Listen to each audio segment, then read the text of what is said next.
Welcome to Your College Bound Kid, a podcast for parents, college counselors, students, and anyone who wants a deep dive into the world of college admissions. I'm Mark Stucker, and I'm the founder and producer. Our mission is to make college knowledge available to all. We care deeply about your kid. We believe college is a match to be made and not a prize to be won. We believe in being genuine and transparent. We are committed to covering a variety of topics, including the tough subjects. Thanks to your generosity, we're committed to providing a minimum of 10 hours of fresh, commercial-free content every month, with episodes every Monday and Thursday. We have a variety of co-hosts because we believe and value diverse perspectives. You're our listening family, and we get great joy every time we meet with you, as we do our best to give you tools so your students can soar and reach their limitless potential. This week in the news, Delloro is back, and we're continuing our debate about pros and cons of applying early decision. And for our interview, Matt Carpenter is also back. Matt is the co-founder of College Aid Pro, and we're talking about how to get the best possible money out of a school, especially when it comes to appealing a financial aid award. And for our interview, we have a brand new interview. We're heading west, and we're going to Utah, Salt Lake City. And it's with Kev Sanders, and he'll be talking about the University of Utah. And friends, that whole interview went about an hour and 15 minutes, so we're breaking it up over 3 segments. So today you'll hear part 1 of 3. All right, let's transition to my conversation with Carter. And now it's time for Hot Topics in the News.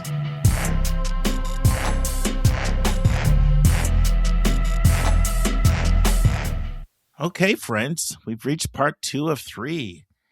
The conversation about the value, the merits, the criticisms of early decision. And in part 2, Card and I continue our conversation about the merit of the article in the New York Times, which is severely critical of early decision, versus the merits of the voice message that Sean, a listener from California, sent in, as we weigh the pros and cons of applying early decision. Listen and enjoy. They feel like they're betting on themselves, and they are, but they don't see how the institutional priorities are stacked so heavily against them. No, I think all of that is well said. So how does this impact your counseling? So do you feel like I still encourage some people to apply ED because the system is what it is, and as long as the system is this way and it's important to you in your mind to go to a highly selective school, then I'm going to tell you, like, you're someone, money's not an issue for you. You've researched the school, you've vetted it, like, you're open to it. I approve it. I approve it for you, but I sort of the whole, I'll sign off on this as a counselor, but I'm doing it plugging my nose. Like, is that kind of your approach, or do you go to the point of trying to talk families out of ED, even if they want to do it and money's not an issue and they've researched the school? Like, how does this impact your counseling?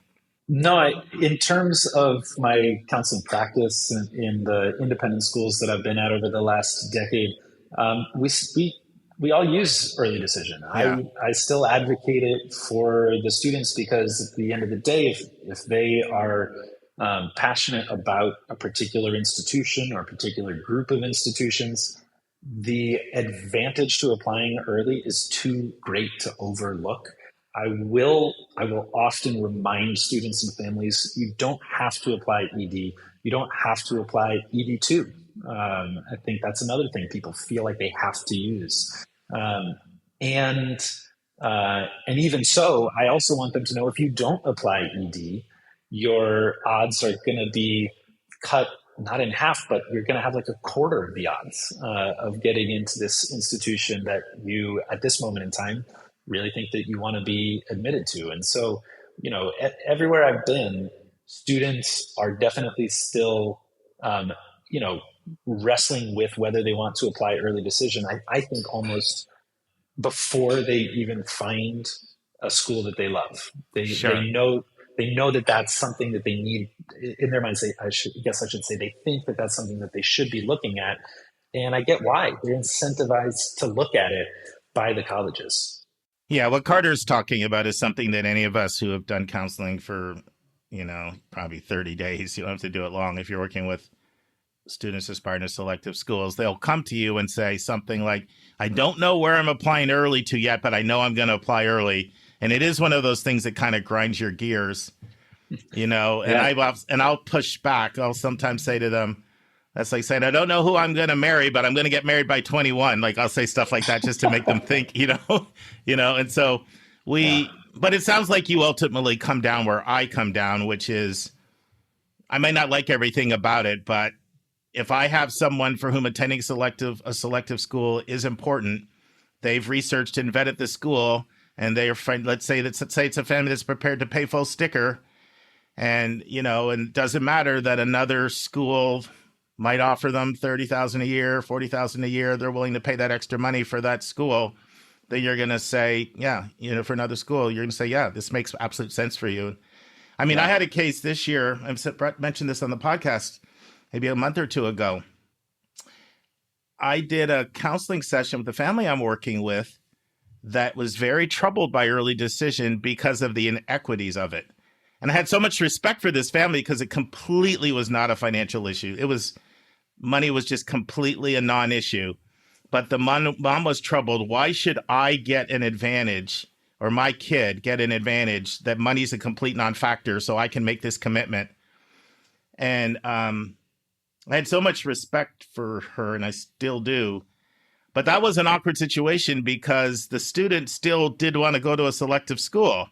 So I found myself saying to you, I understand how you feel that way, but if your daughter wants to go to a selective school and you're in the Northeast and you're not underrepresented and you're female, you might not want to be on the other end of, I'm not saying if you don't ED, you don't get in, but a lot of times you know what it's like, Carter. There's a lot of kids that are going to get in ED that would not get in if they tried to go through that bloodbath of regular admissions at highly selective schools. It's very true. And it is a scenario where I end up finding myself counseling students and families in a way that I know and that I will name to them is not the ideal developmentally appropriate pathway for students. And so, where I'm at now at the Marymount School in New York, we spend so much of our college counseling program working to scaffold students like in their emotional well-being, in their mental health and well-being overall, in cultivating a cohesive and supportive class experience of going through the college application process. All of these intentional things that we do to try to counteract the negative impacts of the process on the student's health and development. And I feel like so many colleagues that I talk with all the time at schools all over the country are always thinking about how they can not just, get the best named schools on their college lists, but how they can help their students survive and thrive personally and developmentally through the process. There's a couple of things I want to say. One is, as much as we have talked about the advantage of ED, I do think it's also important that we let people know that if you're a student and you apply widely and wisely and you don't apply ED, you're still going to have very good outcomes. Because we've all worked with students who chose not to apply ED for many reasons. Maybe a lot of times it's, I just can't commit. I'm not going to qualify for need-based aid, and 90,000, 100,000, that's just going to be really hard. That may be it. Sometimes people may not feel like they know the school well enough to commit. Sometimes I have people that I'm just really curious where else I would get in, and I'm not willing to give up that curiosity. It's not worth it for me to not find out my options.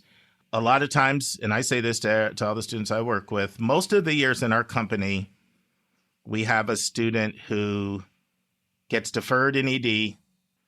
And for those of you who don't know, if you get deferred in ED, it's no longer binding. They get in regular, and they don't go because they found another school they liked more. So that's 6 months of development. They learn something about themselves or something about other schools. So, and we always have kids that say, I'm not applying ED. And as long as they apply wisely, widely, and understand sort of their chances, they can still end up with really, really good options. And it's, so I don't want to emphasize this. So if you don't do this, you're screwed, to the point where people think that, wow, I have no other choice. Because I mean, I know I don't even need to ask you, Carter. I know you agree with that, right? I did. Yeah, I definitely agree with that. I can think about my kids at Marymount, and when we look at, for example, our kids that ended up going to Ivy League colleges last year, more of them got in regular decision than in early decision. But those kids who got in regular decision had been denied an early decision from another Ivy or Ivy Plus type of institution, and they had to fire off a bunch of different applications, and there was a sense of almost randomness about the decisions that came back. And I think that level of uncertainty that's bred from students applying to sometimes dozens of highly selected places. I'm not advising that. I don't want anyone to think that they should do that. But again, I understand why they feel the need to, because they don't know what's going to happen when everywhere that they're applying to has, or I should say all of the reaches that they're applying to have single digit or near single digit admit rates. There's 36 colleges with a less than 10% acceptance rate right now. And that compares with Harvard, I think 20 years ago, was the only one that was under 10%. The stress and the pressure for these kids of trying to make it, I would say social media plays a role, where they're seeing all of the people who get in now, and they're realizing, I got to wait how many more months of going through this process when half my class or however many are done. There's all kinds of pressures that I think still kind of push them towards making this early decision commitment in ways that while I wish that I wish they didn't feel that. I don't blame them. I don't blame their parents for it. Honestly, I blame the system, the structure that the colleges have set up to incentivize these students to make these choices that aren't healthy for them. Yeah, and Carter's experience is my experience. Like last year, the company that I started, we had 3 kids get in an Ivy League school in ED, and we had 8 in regular, well, maybe more, but 8 that went. So it can be done, but all those things you said occurred, right? There were more applications, but it just made sense for those other people to do it that way. So I do want people to know you don't have to do it. You don't have to do it. The other thing is, when you look at the money, most of the time you really are leaving a lot of money on the table if money is really important to you. Because if you're strong enough to get into one of these schools, then you're strong enough to have some highly desirable schools throw a lot of cash at you. That's true. And that's something people need to know as well. Now, here's the difficulty. The difficulty is when people say, well, okay, that's fine, but here's what I want those schools to be. I want this school to be Williams. I want this school to be Georgetown. I want the school to be Northwestern. I want the school to be Pomona or Stanford or Penn. No, you don't get to pick your choice, because there's about 36 schools as well that only give need-based aid away.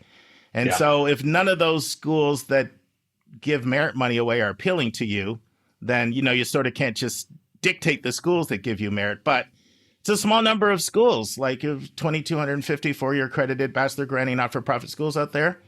Like, less than 2% don't give merit money at all. Now, some schools don't because they're public and they gap and all that, but most of them are giving merit money. And so you can't, people who hear, well, they meet my full demonstrated need, that's not the same as you're saying you're getting your best offer from that. Like, it could be, you could be another school that's offering you full tuition. This is one reason why I have a lot of students that apply to places like Vanderbilt and WashU that have the ability to get full tuition offers, or a place like Case that's super generous with really large packages. Yep. And there's a lot of families that are there paying, 20, 30, 40,000 that would be paying $100K. Or I'll take people all the way through the process and they'll go to Georgia Tech or like in-state, or they'll go to UF Honors, because it's like next to nothing compared to what they'd have to pay if they're paying $100K a year.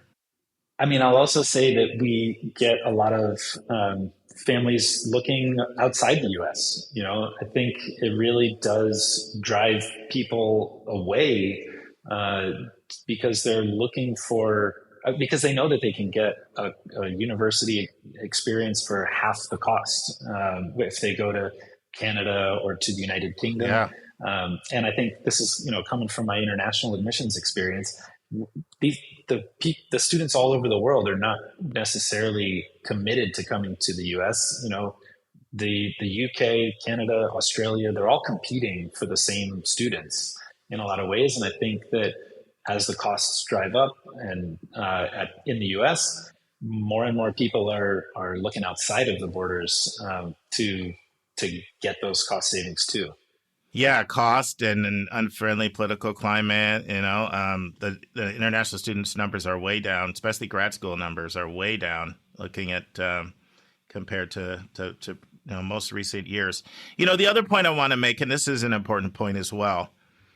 I could be working with a kid, say from Northern Virginia through New England at a highly selective school, private or public, and the majority of the classes apply an ED. I could go to other parts of the country, and it's very rare. I'm in a counselor group with a number of counselors, that work with a lot of high-achieving kids. And I noticed, like, my counselors, say, in the Pacific Northwest or in the California region, even ones with larger practices, like, they'll say something like, maybe we had 15 EDs last year. And I'm like, what?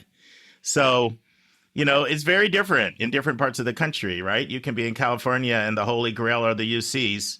You can be in Big Ten country and the Holy Grail is Wisconsin or UIUC. And a lot of this is social class dependent, especially in public schools. You'll see large public schools in Georgia where in the top 10 kids in the class in big public schools, 8 of the top 10 go to Georgia and Georgia Tech. It's very common. Yeah, I mean, I saw something like that when I was at Cranbrook in Michigan. Right, with Michigan being right there.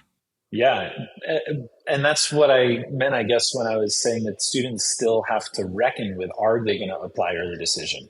They couldn't apply. I mean, now that Michigan has early decision as a binding program, but even when it was non-binding early action, they have to decide, am I giving up my, fourfold advantage at Northwestern in order to, sort of still keep the University of Michigan as an option? In order to just see what happens in regular with a place like Northwestern. And so, I think that the early decision process around those selective schools is still at least a part of the calculus that that students have to wrestle with sometimes. And I would say in these what I guess researchers would call high achieving schools, where students are trying to get into these highly rejective universities, the reported number one stress for students is not social media, it's college. The college process, regardless of the location in the country, if the students are in a community where where the majority of people are trying to get into these rejected places, the college process is the top driver of student stress. And that's just what why I don't understand why colleges are not part of the conversation more often around what they can be doing to help reduce that level, even if it's going to mean a hit to their institutional priorities. Well, here's a point that I think is important when it comes to stress, Carter. So Sean is somebody who went through that experience and it worked out well for him. Same for my oldest daughter. So when we bring up the point of it can relieve stress for the rest of the senior year, either grade pressure or where you're going, that's strictly looking at it through the prism from whom it worked out for. If you're looking at it in the macro sense, you need to think about, well, you and I know it's very hard on people that apply ED and don't get in. Absolutely. Like that stress level's really high.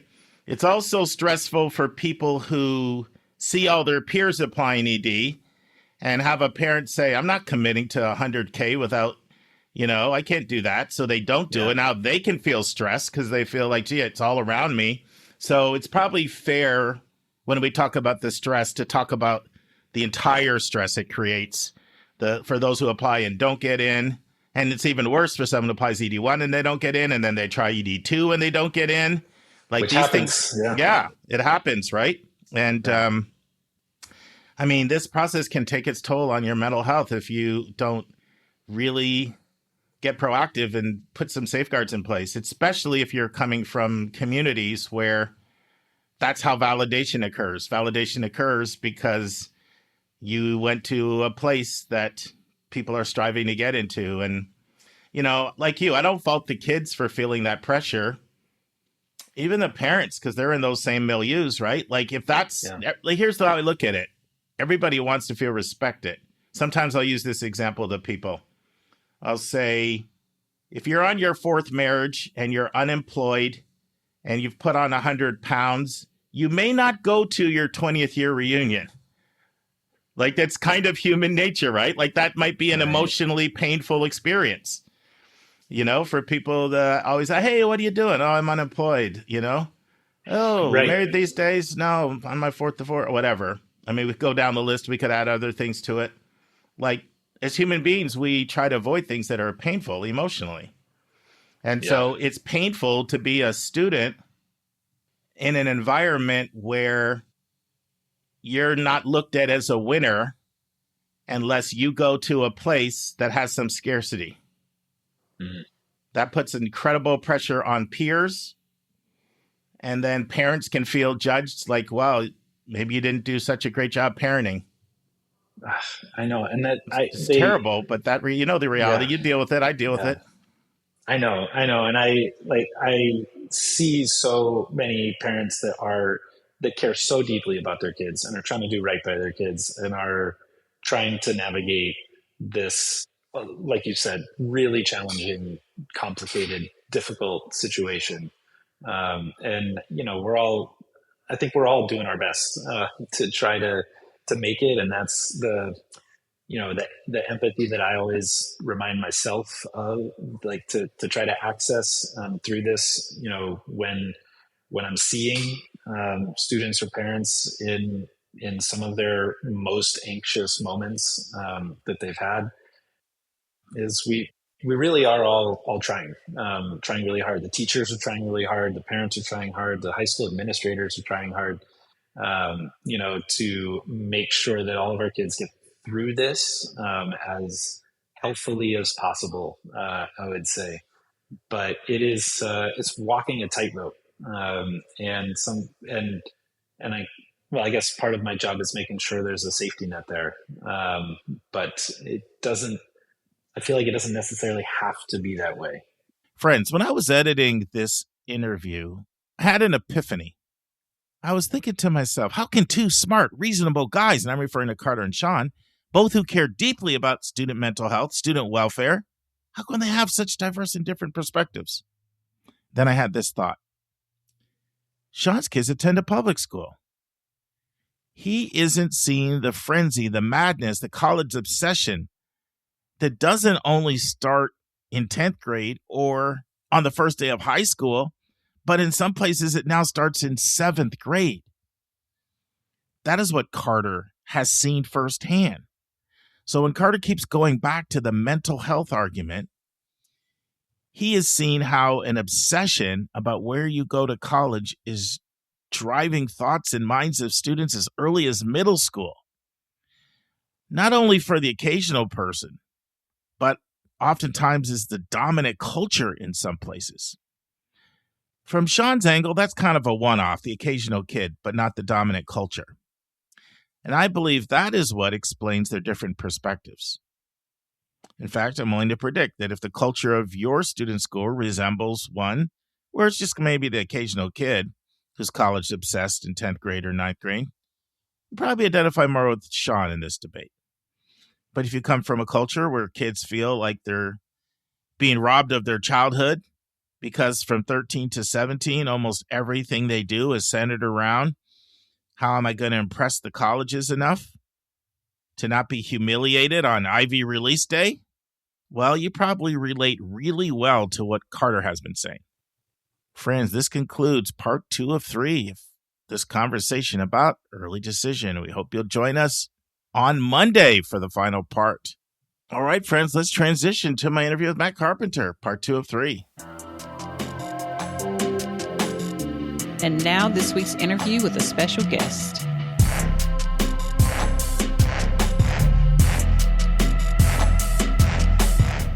Friends, in part 2 of 3 of my interview with Matt Carpenter, co-founder of College Aid Pro, Chief Revenue Officer, we're looking at how to get the best possible financial aid award from a college.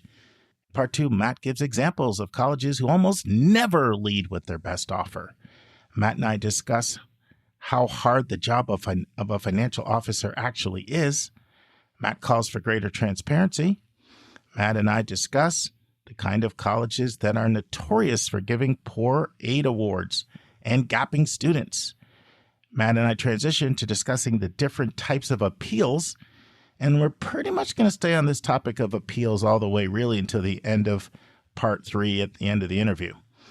But we do discuss why the high tuition discount model is so popular, and Matt and I discuss the need-based appeal, and Matt tells us what the starting point is for him when he's coaching a student on how to do a need-based appeal. Listen and enjoy. I wanted to ask you a question. I think a lot of our listeners are probably thinking, how would College Aid Pro know that what Duke has on their calculator is not accurate, or what Northwestern has on their calculator is not accurate, and have the confidence to call them up? And so I think explaining that would probably be of interest to our listeners. Yeah. And look, there's obviously a ton that goes into it. If I could say what's the number one, piece of data or source of truth that we have, it's the volume of actual financial aid award letters that we get, right? So one thing that our platform does is that once you're accepted into a school and they give you your financial offer, you upload that offer into our platform. We translate it to say, okay, here's what this means, because sometimes these offers, Mark, are actually hard to understand. It's tough to know what you're looking at, believe it or not. And then we assess, did you get a good deal? So our end users are really incentivized to upload their awards because they want to know, did I get a fair deal from these schools? And especially if they pay attention to us, they know oftentimes that's not necessarily the case with that first offer. So now we have this mountain of kind of evidence to say, okay, Boston College, you say you meet 100% of need. You say you use the institutional methodology. What do you actually do? Because we got all these receipts that say what you actually do, right? So having the actual awards and obviously knowing the inputs from the family, right? We got to know, okay, well, why did this family get this award? What is their income? What is their assets? Do they own their home, business, divorce, separated, et cetera? So we have that information. So that is what allows us to again, hold these colleges accountable with what they actually do versus what they say they do, right? And we just have really smart people on our team that data is their first language. And you've also hired people from the financial aid world too. Exactly, right? We have, a part of our team is the director of financial aid at Harvard Medical School, is previously at MIT, is previously at Boston College, and director at Sloan School of Management at MIT. These types of, or the former director at USC, and I'm leaving out a bunch, but having folks on that side of the desk has been an invaluable resource, right, for us, right, to say, hey, are we, based on your subject matter expertise and being over there packaging, thousands and tens of thousands of families over the years, are we getting this right? Does this formula look right? So, we got a lot of, and then our end users, right, and our end users saying like, hey, you guys projected this and this happened, right? Something's wonky here. Right. So that is something that we are. Matter of fact, Mark, is probably as good a time as any. We're doing this thing that we're announcing this week or whatever, this net price calculator challenge. Well, what we're doing is we're saying, if you have an award that or an estimate that looks funky to you, you want another set of eyes on it, send it to us. We'll analyze it for free and say, are we right or is the college right? Okay. If we're wrong and the college is right, we're going to give that family a $100 gift card. Wow. Good for you. Yeah. So anyways, that's more. Wow. That's pretty awesome. Yeah. So who are some schools, Matt, that you find they almost never lead with their best offer? Like this, they've just built it in that we're not going to lead with our best offer, and you'd kind of be crazy to not do an appeal. I mean, we've already talked about you still need to appeal the right way. That's important. We can talk about that a little bit more in a second. But Who comes to mind when I say, like, that can be a big cost saving. We kind of talked about it a little bit before with Northwestern, but a big cost pay, if you're gonna go out with 10K less than you're willing to do every time. And in fairness to colleges, I had Bob Massa on the podcast. I don't know if you know Bob, but he was over 5 different schools. He's now 74 and does consulting. But when he was over Drew, they went to what's the term? Oh, there's a term. There's a term when schools, can't believe I can't remember it. There's a term when schools get rid of all their merit money, and they go to more of a realistic pricing right away. Right. But they phase their merit. I'll think about it. Sure. Tuition reset. That's what it's called. Yeah. So they did a tuition reset where they, you're giving 20K to everybody. You drop it, and you do that. It's a business, right? Because you're afraid, like, people are looking at your sticker price and thinking, well, I'm not paying that, so they weren't even visiting. But then what Bob found, and he's heard this on a podcast, what he found at Drew was people still want to be able to haggle with you. So now you've taken all your margins up, but the culture has changed over the last 10 to maybe 15 years where people expect colleges to come back with a better offer. So I somewhat understand why a school would feel they need to leave a little behind, because if a family's going to be miffed and say, well, I appealed to 4 others and they all improved my offer and you didn't, if the culture changes, and I've had Andy Strickler on from Connecticut College, who's one of our co-hosts, he said it started changing about 7 to 8 years ago, just an expectation within the culture that schools are going to respond to appeals. So anyway, I said all that to say, who are some people that you find don't lead with their best offer? Honestly, outside of state schools, most of them are very kind of cookie cutter formula, right? Black and white formula, whatever the numbers spit out, that's what you get, for better or for worse, right? The exceptions there would be our, what do you call them? The public IVs. I've heard that before, right? Michigan, UNC Chapel Hill, Virginia, right? Those guys, operate more like private schools. But most of these private schools, they play with their margins this way. And they're going to see, number one, are you going to push back, A, and are you going to push back the right way, right? Just because you ask for more money for most schools, that's not good enough. For some, that are. But University of Southern California is a great example, right? They're USC, obviously amazing school. They can do good. They meet 100% in need. But again, they can get a play with what they decide that SAI number to be, right? So again, that's certainly an example that I would use. Other side of the country up here in the Northeast, what Roger Williams, what they used to do was they would anybody that appealed, and you could say anything, would just get $2,000 more. Okay, that was just you can say just give me $2,000 more, you can get $2,000 more. But then the weird thing there is you could have a really good appeal case. You had this, God forbid, situation. You can document it. You should get a whole bunch more money. Nope, everybody gets $2,000, and that was just their model, right? But again, most schools outside of those kind of black and white state schools, they play with that margin, right? They play to see, can we, get a couple more bucks, and of course, it's a lot more than a couple more bucks, per student as part of our system, right? And these things that, I picked on Northwestern earlier, Boston College. These colleges hire very expensive, very smart consultants to execute on these things, right? And they go in and they look at how they do business and they figure out these things and say implement them. And I find a lot that only the kind of like higher ups at these colleges even know that. Those folks on the front lines in the financial aid office, no, they don't. Sometimes they don't even know, And then even within colleges, oftentimes, and they call it JP, who's our part of our team that used to work at USC, calls it feel good money, right? Where they would say, look, guys, you got $4,000, $6,000, per applicant. You can give that to them up front if you want, give them that full, or don't hold it back. And if they come back, then you give them that $6,000 and they feel, now again, they're where they should have been to start with, but they feel good, right? And you feel good, right? No, when I was in admissions, we used to do that. it was 5K was the number. And the There you go. financial aid director would call it throwing them a bone. Let's just throw them a bone, because at the end of the day, we're still bringing in a lot of net tuition revenue from this family, and we want them enough. So she didn't like it, especially when it was done at high incomes. Right.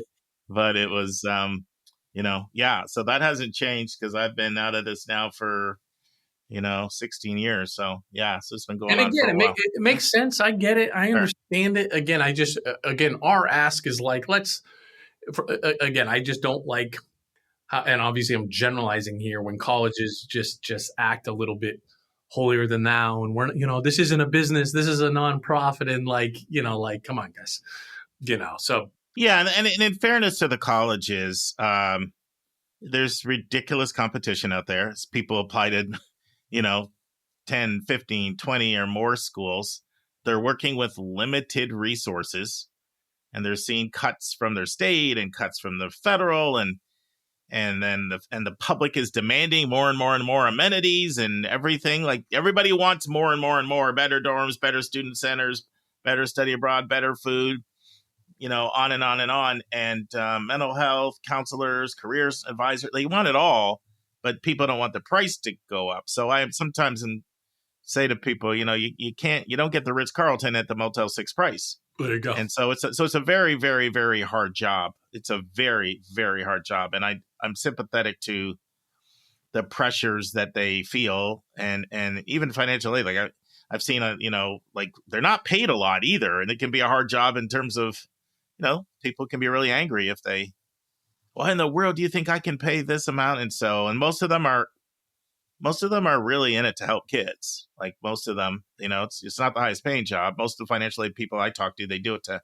how they enjoy helping students fulfill their dreams, but they're working within the constraints of their budget.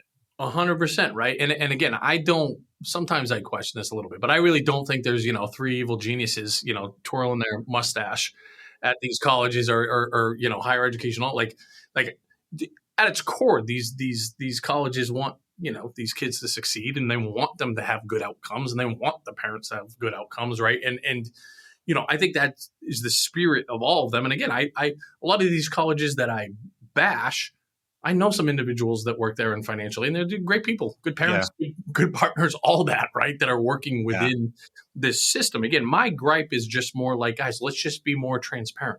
It's okay. You're running a business. You have to make hard decisions. You have to be focused on margins. Like, we get it, right? Again, but I just want it to be more, again, transparent. The one thing we haven't really done a deep dive on, and I've got it on my agenda, you talked about it earlier, financial aid leveraging is the term that you were referring to, where the schools hire these, third-party data quants, and they crunch all these numbers and literally will say, look, from this studying the demographics of this town, you're going to need to give X amount of money to attract a family from here. And it really is something that's quite clandestine. I mean, people don't know. People think they're getting merit just based off of Susie's stellar academic performance. And a lot of times the whole modeling behind that is really based on, we need to get a certain amount of net tuition revenue. So what do we need to give you in order to entice you? And then we'll put it in a nice bow and call it merit money. But it really is just a tuition discount in order to lure you in so that we can get you and meet our enrollment needs and meet our net tuition revenue. It feels good when it's called a scholarship, right? And I get to take credit for it and all that. So yeah, it's packaged in a very nice way. And again, certainly it can be a win-win if that means that it actually does work for the family and all that. But it's not, and then there is also a percentage of colleges that will give different amounts of need-based financial aid based on the strength of the student. Okay. And instead of just giving them more merit, they will play with the need-based numbers, because that's good for business. If I'm going to give them more merit, well, that's basically locked in for 4 years. Whereas if I give them more money, but it's packaged in need, that can change. And for most families, go down as their kind of income, increases a little bit year over year. So, again, it's just, that's where it gets to be a little bit of a black box. And that's what we're trying to, and even on appeals on that, we call that preferential packaging. Like, seen students win appeals that another student wouldn't have won that appeal. Absolutely. But that student was very highly desirable to that school. I remember a school that, I don't think I should name a name on this one, but a highly selective school. And there was a $9,000 difference between, where the family was hoping to pay and what a competitor was asking them to pay, and what this school was charging. And the student really wanted to go to that school. And the school was packaging them totally as a need-based award. And so, I kind of led them through the process. They did a whole appeal, and they found the $9,000 because the mom had gone through a divorce. And so there were like $9,000 of legal bills that they used to increase the need-based award. So they packaged it as need, and they matched a competitor basically. Sure. And they claimed they were packaging it as need because of this divorce expense. But I know that same school doesn't always do that for other students, but I knew that this was like a big get for them. They waved that magic wand somehow, and because they wanted this kid. That's right. Yeah. Are there any schools that you find they almost don't budge? Like these schools, they lead with it's need based. They lead with their best offer, and you're gonna have a hard time winning a need based appeal. Well, and I guess we almost need to clarify here, right? Because those schools that meet full demonstrated need off of a need base, like you can win those appeals if you demonstrate your expenses are a lot higher or your needs are a lot greater. Sure. Right. So you come back with I've been involved in these a lot, like increased dental expenses, medical expenses, or sometimes decreased income. They can handle that differently. But just off of without any of those sort of, you're coming with some tools of the trade. Sure. To sort of show that, okay, you didn't assess my need right, because my need's actually different than you think, because either I have these expenses, or my income or assets have decreased. Apart from that, because that's oftentimes how you can win a need-based appeal, right? Sure. Any schools that you find, boy, they just don't budge usually. But that school is going to be tough to win an appeal on them. Well, I mean, it's most of the state flagship universities, again, these black and white schools, like we always say, Penn State, University of Maryland, they don't care, right? Like Honey Badger don't care. They're gapping everybody. The way I always explain it to people is that what they charge you is not based on your need. It's not tethered to your need. They charge you a certain amount to keep the lights on. Yeah. Right. So you're not going to win a need-based appeal on them. And if you don't have a basis for merit, like let's say, some of them, maybe if they're one of these schools that says if you have this test score, this GPA, and then maybe you come back and your test scores are higher, you can win it that way. But if they're not giving a merit just off quantitative factors, and they gap you, then they don't care. Right. I used to have kids when I was at KIPP. I can remember a family that made $55,000, and LSU asked them to pay $55,000 out of state. There you go. So the family came back to me and they're like, how in the world do they think I can pay $55,000? Oh, they don't. It's not, the aid award is not tethered to your ability to pay. Yeah. That's right. And they're not going to, and again, some of those, especially the Penn States and the Marylands and these guys, they're not going to have empty beds. Right. Right. And they know that. And that's just the deal. They're going to usually say, and I almost appreciate this, even though some people don't like hearing it, but some of those folks will say in the financial aid office, and I appreciate when financial aid counselors say this, be like, you shouldn't come here, right? Like you should go based on your resources. I totally understand that you're frustrated to pay, $70,000 to go to UC Santa Barbara, right? As an out-of-state student, but guess what? That's the deal. We're not changing, and it probably doesn't, you should go in-state, right? Or you should go to a school that gives you more money. University of Chicago is a school that we know will play chicken with folks, especially that apply ED. Yeah. They're pretty unlikely to budge, even when we know we have a great case, right? And again, I'm thinking of one particular family that, again, should have got some need-based financial aid, got nothing, and U Chicago basically just said, I talked to somebody there that after kind of off the record, and they were just like, we saw that the dad was an attorney in Southern California, and yes, we should have gave him $20,000, but we know he's gonna he's not going to say no to his kid. It's so interesting you say that, Matt, because I visited there summer 2023, sat down and talked with them in depth. And I didn't realize that they had a little bit of merit money. I've always seen them as a school that has no merit money, and they have a little bit. But they told me this is how they use it in these cases. But they told me we're going to give it for the under-resourced family. With an under-resourced family that needs the extra $5, and it's not a lot. Like, they're not doing the $30K. I mean, you and I have seen some crazy things out here where schools okay, the school gave $30K more, we'll give $30K more. Like, right. They're not doing that, but they do a lot of 5s and 10s. But they, just like in your case, they saw the attorney. That's what they told me. We're not giving it to the family that we know could come up with it. We're going to do it for the family that we can look at this and say, this is going to be onerous for this family to pay this. And that's the one that will, and the interesting thing, by having some merit, though, it does give them the ability to not be tethered to their need-based formula. Right. It gives them the flex. Because once you allow for merit, you can kind of do what you want with it. Exactly right. Yeah. More play. Yeah. So let's talk a little bit about appeals. And I think, I tell the people that I work with, of course, our company has a partnership with you guys, and I've taken lots and lots of people through appeals successfully, all types of appeals, competitor appeals, merit appeals, need-based appeals. But I tell them, I'm like, I might have done an appeal with this school 8 times. Like, College Pro might have done it 100 times, or, you know what I mean? Or 200 times, like, because of all their things. So I'll do it, but for a small fee, you can have someone that's going to have more experience than me having done it. But let's kind of talk through the different types of appeals. Sure. And just give a little bit of a tip, for a listener. So let's start with the need-based. Sure. And I'll say even before then, Mark, I'll say sure. Meta level, I think the right mentality you want to have as the consumer is whatever offer I get, that first offer, I'm not going to accept. Right now, again, just because that's your mentality doesn't mean it's coming to fruition, but that's the appropriate mentality. Right.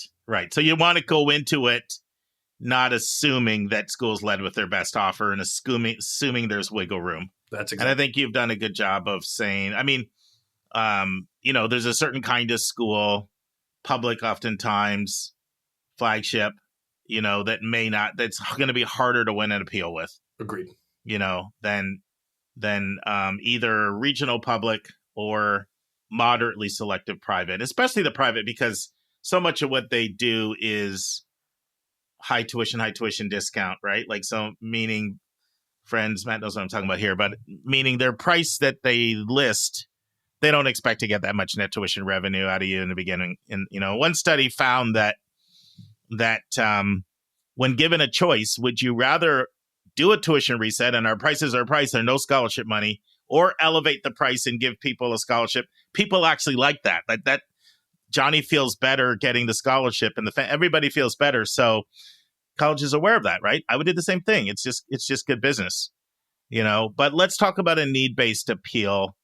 Give a tip or two to a family that might be trying to be a DIYer on this. And I know your recommendation would be, look, let us handle that. Yeah. We've got the experience. We do this every day. But, we have some people that seek outside help when it comes to all aspects of the college process, building lists, applications, strengthening your application. Then we have DIYers. And so we try to kind of be the podcast to help all people, DIYers and people that seek out help. Now you speak my language. Same thing on our end. I mean, So the first thing when it comes to need-based financial aid is we're talking with the financial aid office, right? And that might sound obvious, but if we're appealing for merit-based scholarships, which we'll probably talk about, we're talking to the admissions office. Yeah. In most cases, need-based financial aid, it makes sense for the parents to be the loudest voice in the room there. Maybe there's a supporting letter or some narrative from the student to make sure we're showing that demonstrated interest, right? To make sure that they hear that we really want to make the school happen. But we're talking about stuff like tax returns and how you're valuing my business and my home, right? So that's the kind of first place that it makes sense probably for parent to be leading the conversation here, and we're having it with the financial aid office. But then I want to be intimately familiar with how that college runs their business. Do they use the institutional methodology? Do they use the, federal methodology? Are they looking at home equity? Are they considering the non-custodial, parent or parent? So once I understand how a college runs their business, then I can figure out where do I want to poke my holes, right? So, I mean, and again, I can get more granular if you want, but that's kind of where I would start from a high level. Friends, this concludes this segment of my interview with Matt Carpenter. I hope you join us next week for the final part. All right, friends, time for you to hear an interview I really enjoyed doing with Kev Sanders of the University of Utah.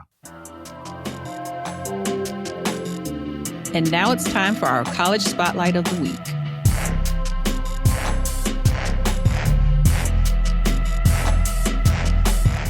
Friends, this was a really fun interview for me to do with Kev Sanders from the University of Utah. And it was fun for a few reasons. One, he's just got that kind of energy and personal charisma that made him really fun to talk to, a real personable guy. But it was also fun because it's just a really exciting school to bring to our listeners. And over the next 3 weeks, I think you're going to learn a lot about it. And I think quite a few of you are going to decide to put it on your students list. So in part one of my time with Kev shares his very interesting background, including how he got into admissions. Kev also answers the question, if he was in an Uber driver in Loudoun County in Virginia, what would he say to someone who said, help me understand the University of Utah? Kev tells us what U Online is. Kev explains why the University of Utah is growing so fast, and he shares the main states where they're experiencing their largest increase in applications. Kev lets us know which programs at Utah are attracting the most students. Kev explains to us what WUI is, and Kevin explains how there is a potential for students coming from a WUI state to get in-state residence. And he tells our listeners what they need to do in order to get in-state tuition at the University of Utah. Listen and enjoy. Friends, I'm here with Kev Sanders from the University of Utah. Welcome to the Your College Bound Kid podcast, Kev. Thank you for having me, Mark. It's great to see you today. Yeah, I have to tell you, I don't even know if you know the story about how this interview came about, but you guys have some type of overseas satellite campus. Yeah, our Utah Asia campus. Yeah, your Utah Asia campus. And somebody affiliated with that listens to this podcast. And they reached out and said that they really would love an opportunity to talk about the Asia campus. Nice. And I said, I'll tell you what, I will give you an interview, but you got to get me the University of Utah main campus because I know we got a lot of demand. It's growing. I'm hearing, especially in the California market, a lot more interest. So then that contact hooked all this up. So nice. Okay. Yeah. So thank you to them. But before we get into talking about the University of Utah, we always like all of our thought leaders to give your backstory. So Kev, what do we need to know about you to understand the context in which you'll speak today? Absolutely. I'll start with my college experience because I think that says a lot about me and the way I try to do this work, right? Born and raised in Tennessee, and getting to my senior year, I had the want to be a marine biologist. I knew that was going to be my destiny, being a marine mammal veterinary scientist, right? So I went to Coastal Carolina to get my undergraduate degree. Started in marine science, of course, but transitioned to an interdisciplinary studies degree, focusing in leadership, higher education, and diversity, right? But before I get there, a lot of what informs how I go about recruitment in higher education today is about my getting in that admissions process. For me to get into that marine science program at Coastal, I needed a 24 on the ACT. Actually took the ACT 6 times to get there. Some determination. Right. And I think in that determination, I lost a little bit of character or motivation or confidence within that too. I think the test kind of drilled into me that I wasn't smart enough or wasn't good enough. Although I was graduating high school with a 3.85, right? The test took that away from me. I ended up coming to Coastal, graduating with that interdisciplinary studies degree. and was walking around campus one day. I, was a really involved leader on campus. Walking around, I'd gotten a job for the library working third shift, but this short, bald man comes running up to me on campus one day, and he's like, "I've got a position for you." Mind you, I don't know him. I don't know anything about this position, but he says, "I'm Derek Doss from admissions, and I've watched you over the last few years, and I think you would be great at this work." So I ended up starting there as a community outreach coordinator. I worked my way up to admissions counselor, senior admissions counselor, and then was the assistant director of events. And I kind of found my wheelhouse, bringing access and widening those access pathways to higher education. From there, I went to Utah, where I worked at Salt Lake Community College for a little under a year in their career services department. I, like many other higher education professionals, found myself a little burnt out. So I stepped away from the field. I went into tech for a little bit. I was running an internship program for a company called ThoughtWorks. And so we were doing that. Again, widening pathways of access into the tech field was a part of my job with this internship. So that's really my eye when it comes to this work in higher education is providing access and access to all and making sure it's available, right? That you understand how to access these things. And once you have that access, how can you make the most of it for yourself? And so, yeah, I think that's a little bit about me. Yeah, I love it on so many levels. I mean, certainly for admissions, we always talk about people come from so many different paths. There really is no one path to admissions, but it's just true for so many jobs. We're always talking about how people tend not to just have one job these days, but Oh, multiple yeah. careers. And you never know really, where things are going. The other thing we try to emphasize that was embodied in what you said is don't be too hard on your kid if they don't know what they want to do. They'll Yeah. figure it out. Just keep going in a direction, kind of like you did. Keep chasing what you love, what you're good at, and eventually, you'll land where you're supposed to be. And I think sometimes, especially certain families, depending on the backgrounds they come from, or maybe if they were somebody who knew at age 8 what they wanted to do and they're doing that now, they can be a little hard on their kid and think something's off here. My 17-year-old doesn't know what they want to do. Mhm. And I was trying to kind of, ratchet down the pressure on that. So listen, let's transition to the University of Utah. So you hop a Uber, you're all the way to the other side of the country. Let's put you in Loudoun, County, Virginia. And Mhm. you mentioned to someone that you're at the University of Utah. What's your title, by the way, Kev, these Oh, my days? title is Senior Associate Director of Recruitment. Senior Associate Director of Recruitment, Yes, sir. University of Utah. And then the Uber driver says, University of Utah, I don't really know very much about that school. What can you tell me? How do you, what's your answer to the Uber driver? Yeah, so my answer to the Uber driver is, of course, letting them know that we're the flagship institution situated right in Salt Lake City, between the foothills of the mountains and right between the cities. So, a very unique experience that a student could get being in this mountainous area where there are a lot of outdoor activities, but within a 5-minute drive, they're in the city, right? We're this extremely large, in my book, campus that has over 36,000 students. That's our undergrad and graduate population. But what's unique about that is we've put in the work to have so many faculty and staff on this campus that students are getting the attention that they would at a medium to large size institution versus this extra large institution. Now, I'm going to say this, and it's going to be overwhelming, and it is for most people. We have 19 colleges that provide 95 majors, 95 minors, and some certificate programs in there for you. But what's unique about all of these majors, minors, and programs, they all include research opportunities and research funding. So not only are students getting that experiential learning in and out of the classroom, but they're also getting to get their toes wet in some of the research that's going on and changing some of the structure of these fields and things that they're studying. And I'd say that's what's unique about the University of Utah is we've put the work in to make sure our students are not only coming to get education, but they're experiencing the education along with the field they're looking to go into later.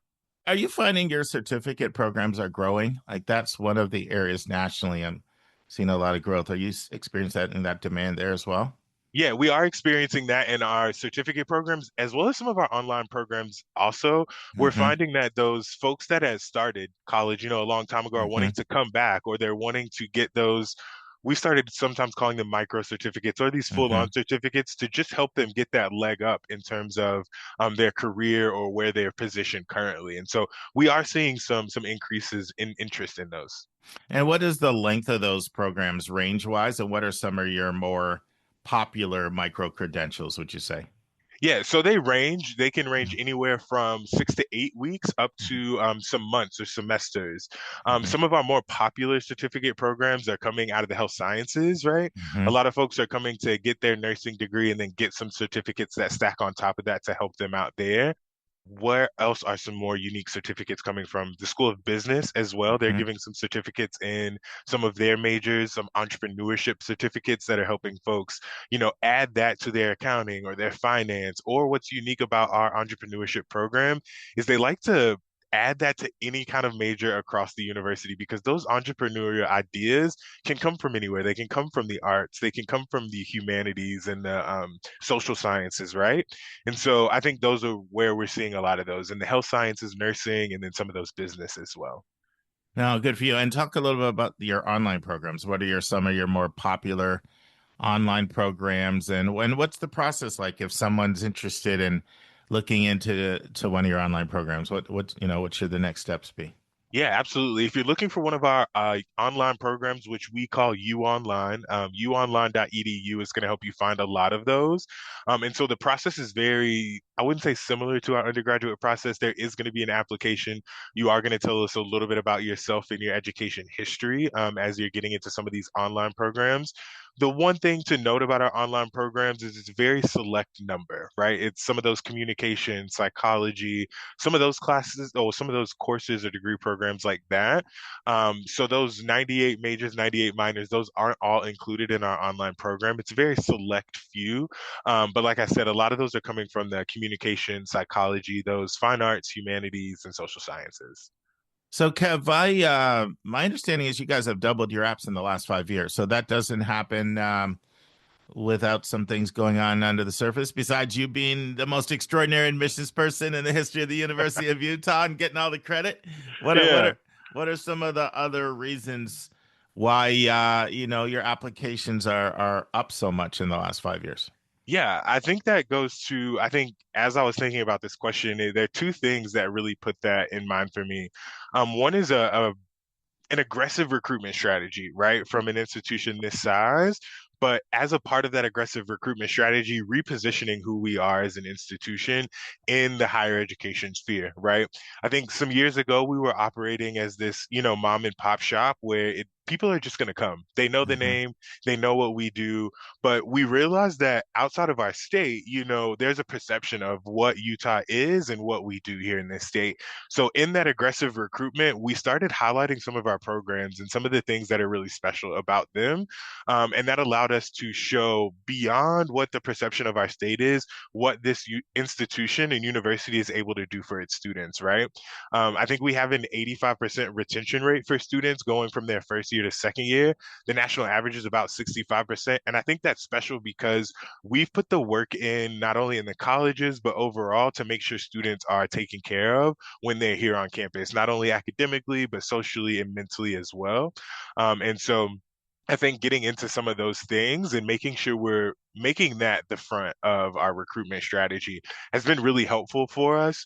I think also doing some things that, some other institutions are doing, like a counselor advisory board or counselor fly-ins, are helping us understand where we are positioned in terms of people's thought of our institution, our programs, what their students can get out of us, can get out from us. And that's helped us reposition ourselves as well. And so I think over the last 5 years, repositioning ourselves, getting that true student experience out there and fighting some of those perceptions has been a true help for us in increasing those application numbers. I'll put a plug in there too. Seeing our campus and being here 2 feet on the ground, I think changes what a lot of people think about the university too. It just has this nature to it, and probably because we're surrounded by nature, but it draws you in and it makes you feel like home. I think I questioned a lot about myself working here, just 2 years ago, about to take this experience experience on. And then walking onto campus, being involved in some of the things, I realized like, oh, they've got more going on than what you see at face value. So getting here and really understanding what some of these programs have to offer, I think has been a true help to us in increasing those numbers. Yeah, I want to touch on your unique location in a second. Yeah, But yeah. before I get to that, I know you're experiencing a surge from California as one Yeah. of your states. What are some other out of state locations where you've really seen an increase in your applicant pool in the last, let's just say, 5 years? Yeah, absolutely. Some new areas. One that I think is really interesting for us has been the Pennsylvania, New York area. Hmm. We have started doing some in-person events out there and getting some really good traction from those students.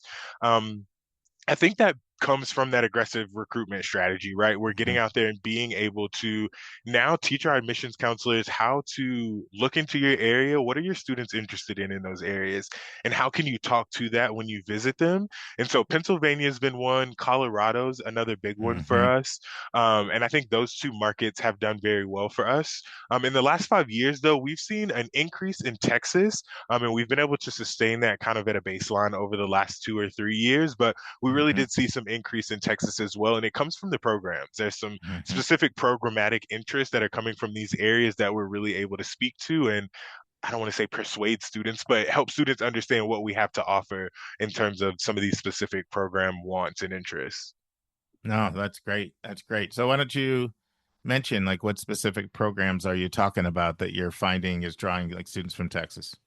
Yeah, students from Texas, we're seeing a lot of the engineering. Engineering is Mhm. huge on our campus, Mhm. as well as sciences, but a little bit more specifically health sciences. Mhm. And so in those two areas, when it comes to a student coming from Texas, when you're looking at health sciences and things like that, our tuition is going to beat a little bit of some of what they see in state in Texas.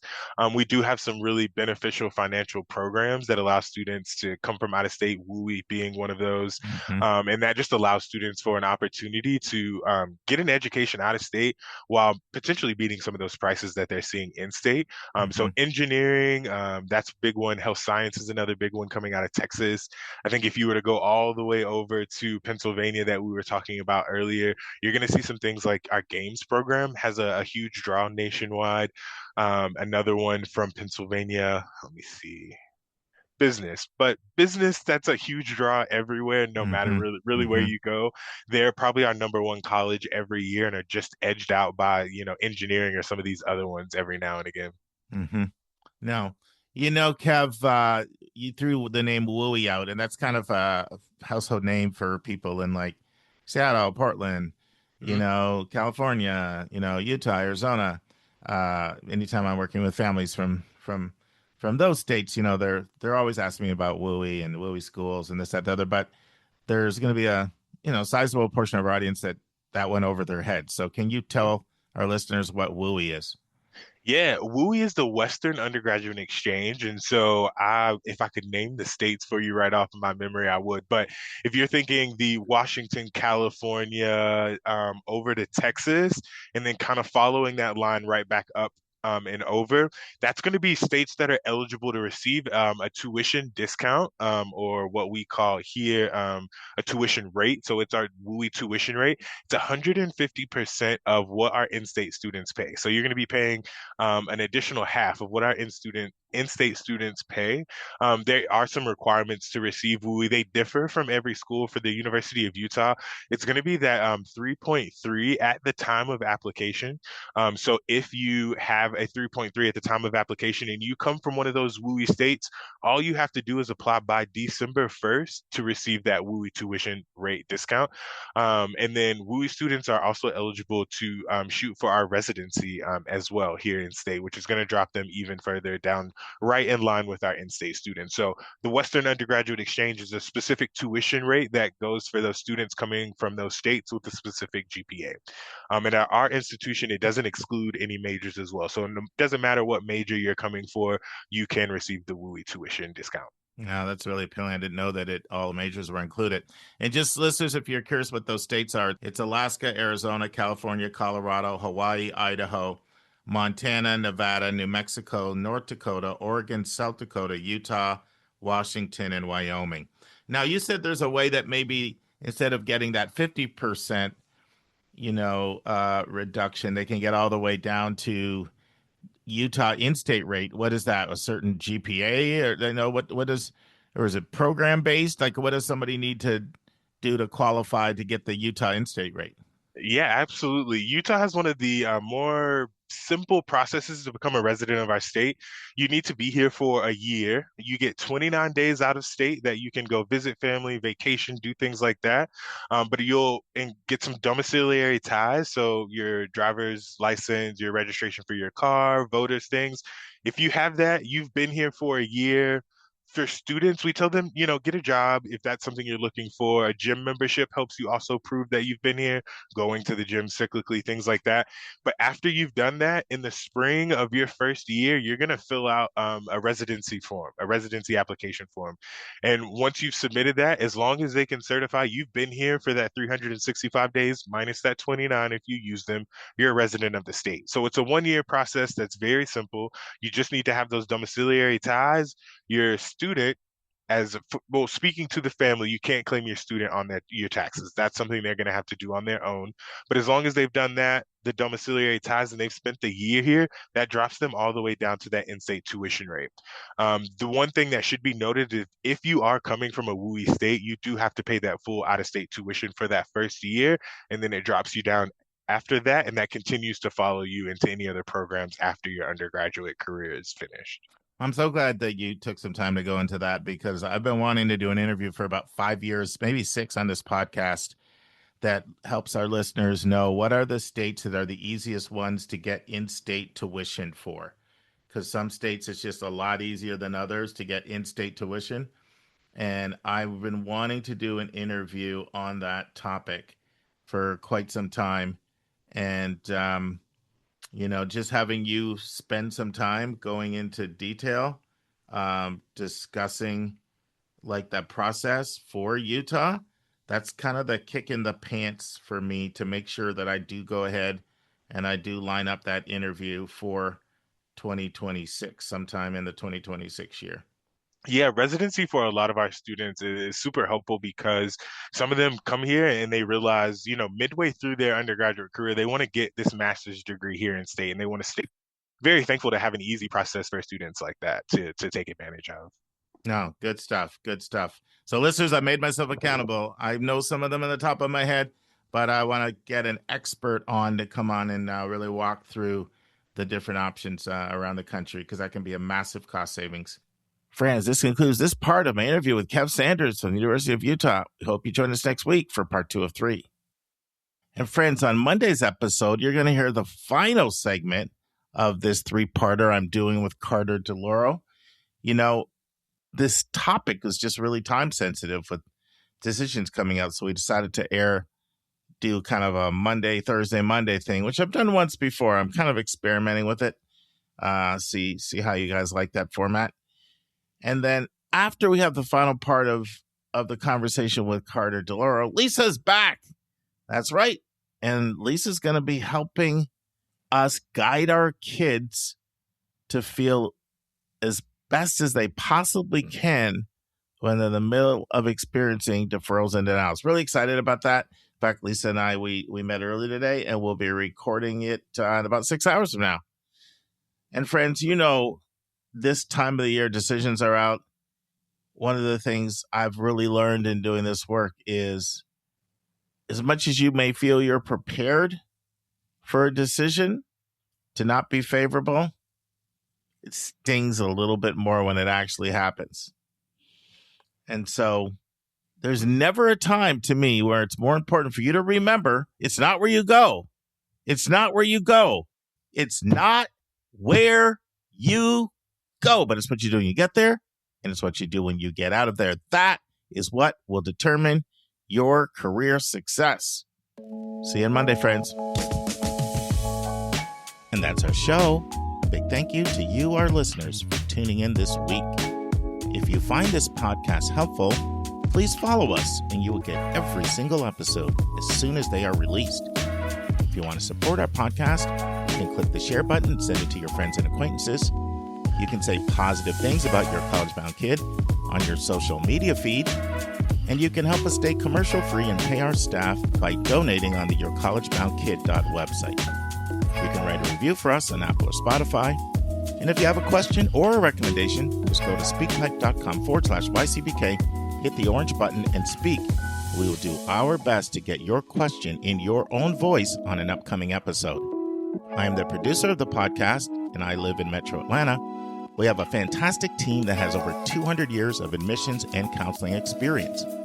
Shout out to our co-hosts, Dr. Lisa Ruff in North Carolina, Susan Tree in Pennsylvania, Vince Garcia in California, Julia Escabel in Massachusetts, Linda Depker in Missouri, Andy Strickler, the Chief Enrollment Officer at Connecticut College, New London, Connecticut, Hillary Dickman, an Admission Officer at Colorado College in Colorado Springs, and our International Admissions Expert, Kevin Newton in Dallas, Texas. Our sensational sound engineer is Nemanja Matvich. Our amazing music is from Victor Allen Weeks. Marketing designs from Kimberly Bloss. Our reliable webmaster is Stalionis Dimitru. Website updates are done by Joyce Stucker. Our image editor is Vlad Honchar. If you want to have a coaching session with me, just text me at 404-664-4340. If you want to reach someone else on our team, all of our bios with contact info can be found at yourcollegebounkid.com under the About YCBK tab. If you want to get our free monthly YCBK newsletter, YCBK Plus, it is also under the About YCBK tab. If you want to see our recommended books and websites, they are on our website under the Resources tab. While you're on our website, check out our hundreds of interviews in their entirety. Check out our college spotlights, our blog, and our upcoming events. We think of you as our listening family, and we look forward to meeting with you every single Monday and every single Thursday.